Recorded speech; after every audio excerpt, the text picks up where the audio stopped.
On en met quelques-uns. Voilà, les uns après les autres. Jusqu'ici, c'est facile. Et on pousse le premier. Il est temps maintenant de passer à l'artillerie lourde. Nous allons commencer avec 10 briques pour le moment. Un petit coup de pied, paf! Les briques tombent comme des dominos. Allez, on recommence.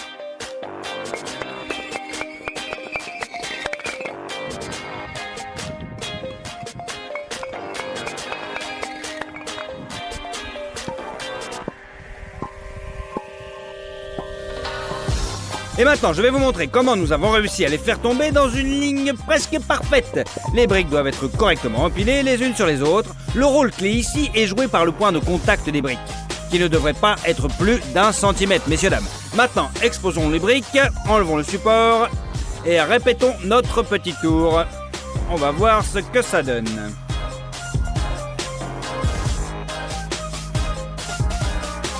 L'important étant la distance entre les briques.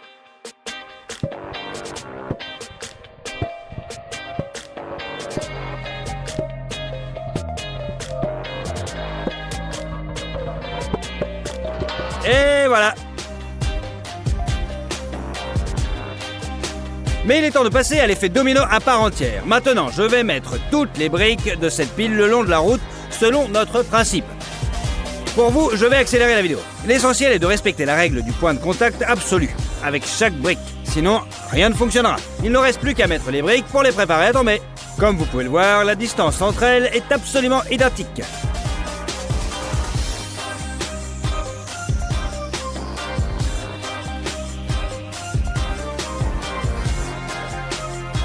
Maintenant, nous allons enlever la brique de support et nous serons prêts pour l'action finale. C'est plutôt une longue rangée que nous avons obtenue. 50 briques tout de même.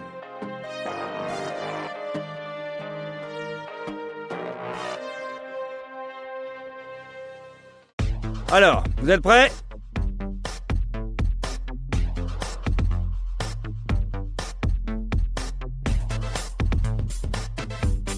Et attention, attention, c'est parti!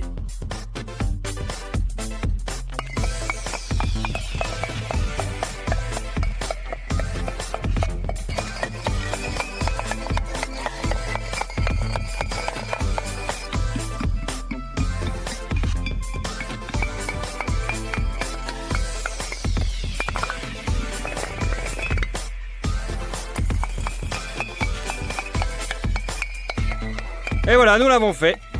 Effet domino avec 50 briques. Allez, on recommence.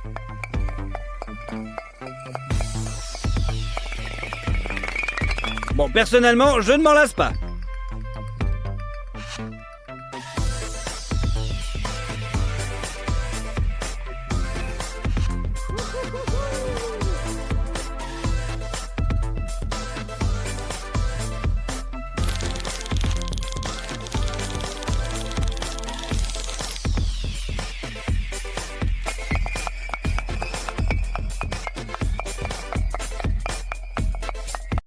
Vous êtes sûrement déjà coupé avec du papier au moins une fois dans votre vie. Aujourd'hui, nous allons fabriquer une véritable scie en papier et voir ce qu'elle peut couper. Pour commencer, nous devons découper des carrés de 15 cm de côté dans 3 feuilles de papier ordinaire. Ensuite, à l'aide d'une colle à papier ordinaire, nous fixerons ces carrés ensemble de manière à ce qu'il ne reste aucune boursouflure et que les surfaces soient entièrement recouvertes de colle.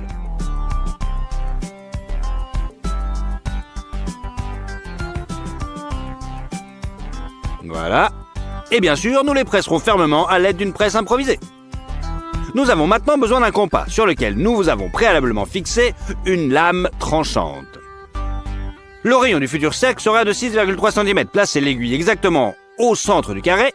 Une fois que c'est fait, commencez à déplacer le compas. Le papier se coupe facilement et nous obtenons un cercle parfaitement lisse. Mais ce n'est pas tout. À l'aide du disque et de la meuleuse, nous marquons un trou au centre. Puis, toujours à l'aide d'un compas, nous découpons un petit cercle et c'est ainsi que nous procédons. Notre disque de papier est prêt et il ne reste plus qu'à le placer sur la meuleuse et le fixer afin d'éviter les situations traumatisantes. Mettez la meule en marche. Attention. Super! Notre scie en papier fonctionne et est prête à être testée.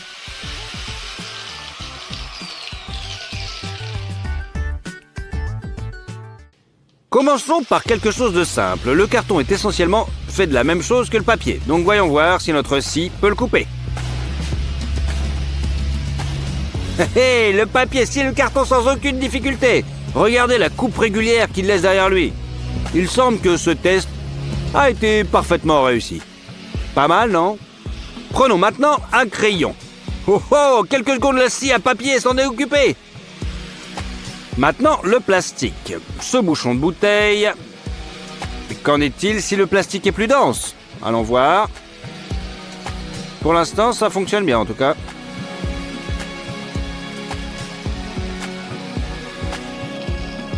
Pas mal.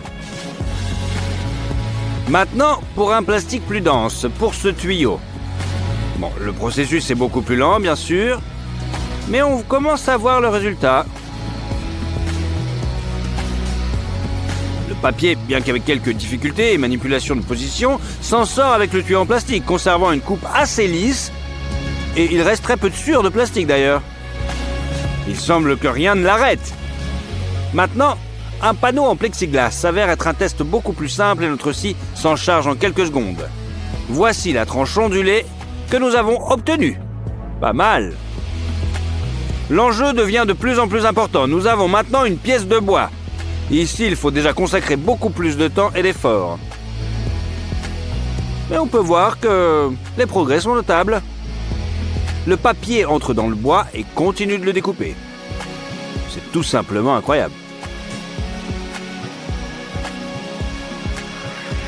Même une légère déformation du disque n'arrêtera pas notre scie à papier. On y est presque. Et oui, le bâton de bois est scié sans problème. Attention, c'est un peu chaud quand même. Nous avons maintenant une boule d'élastique. Voyons voir comment la scie à papier va s'en sortir.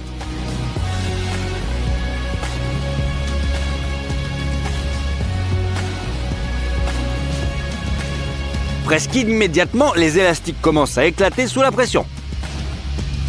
Il semble que ce test sera également simple et nous coupons cette boule sans aucun problème. Ah, l'inertie des élastiques a éloigné la balle de notre scie. Mais dans l'ensemble, le test a été réussi haut la main. Hop, nous avons coupé la balle en plastique sans aucun problème. Voyons maintenant ce qu'il advient de la noix de coco après une collision avec notre scie à papier. Scier une noix de coco n'est pas une tâche facile pour une scie conventionnelle. Il est important de se déplacer en douceur, surtout le rayon de la noix de coco, afin de ne pas faire un trou par lequel notre jus de coco se déverserait. Nous continuons à nous déplacer doucement le long du périmètre de la noix de coco et il semble être très difficile pour la scie quand même. Le disque commence à trembler lorsque nous sommes sur le point de terminer, mais nous continuons à relier les extrémités de la coupe l'une à l'autre. On pose la scie et on ouvre facilement la noix de coco à l'aide d'un couteau. Eh oui, nous avons réussi. Même la noix de coco n'a pas résisté à notre scie en papier. Franchement, c'est incroyable. Mais bien que la coupe n'ait pas été la plus